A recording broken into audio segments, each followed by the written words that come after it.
bro? What's up? Hey, I heard you mess with Kiki, G. Yeah, what about it? Man, you smashed yet? Yeah, I'm gonna call it quits though. She ain't worth my time. Dang, bro. I didn't know you got like that. You gotta show me the ways, man. What are you guys talking about? Stay out of my business, Joe. It is not how you talk in the classroom. I don't care. Both of you, 205. Now.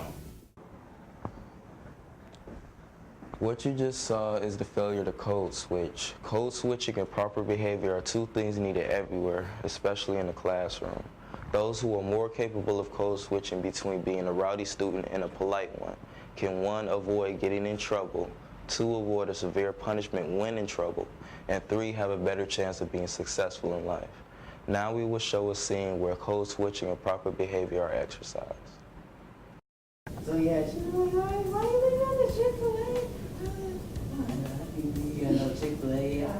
Hey, Dylan, what's up? What's up, baby? Hey, man, I heard you mess with Kiki. Yeah, what about it? Hey, you smashed yet, though? Yeah, I'm gonna call it quits. She ain't worth my time. Dang, bro, I didn't know you got it like that, man. You gotta show me your ways, man. You gotta show me your ways. What are you guys talking about? Nothing, sir. You know, just after school talk. Yeah, nothing special. Okay. Pushing that nigga.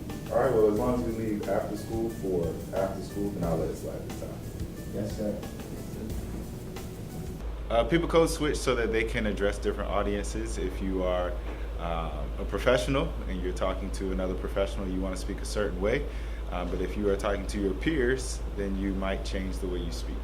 Why do you code switch? Personally, I code switch because I realize that my students would not necessarily be able to respond as if I were speaking to my professors or my coworkers.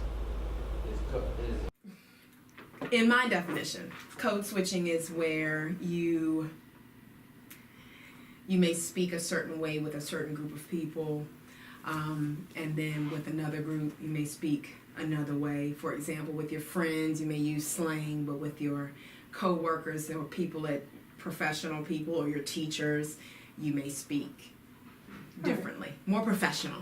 Perfect. Okay. Do you code switch? I do. I have to. In what circumstances? Well, again, with my family and with my friends, I may, use slang, but when I'm in a professional setting, when I'm speaking to parents or other administrators or teachers. I grew up right here in Norfolk in Youngs Park, and that's all we used was slang. It was extremely hard. It was because I pronounced so many words wrong that even when I read the words, I still pronounced them wrong. And to this day, it's still some words that you pronounce wrong. But yes, and I had to make more corrections.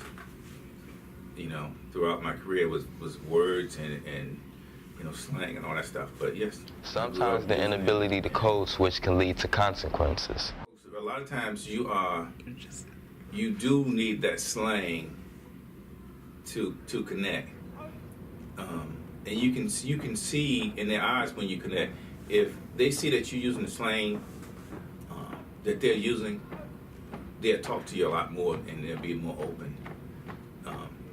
But like you said, you asked a question earlier, the negative could be not knowing how to switch. Some people they don't know how to switch. Like I said, that could be seen to a lot of teachers as disrespectful and inappropriate. So, but I think it's more common with especially young black folks, the terminology and the slang that they use. If you can't code switch, then you put yourself at a disadvantage. If the way you talk to your friends is the way you talk to your boss, then you might not have the best rapport with your boss. Some of my students don't realize that cussing in class is not acceptable because they don't know how to code switch. The way they talk to their peers or even their parents is not the way that they should talk to their teachers. You have to be more professional.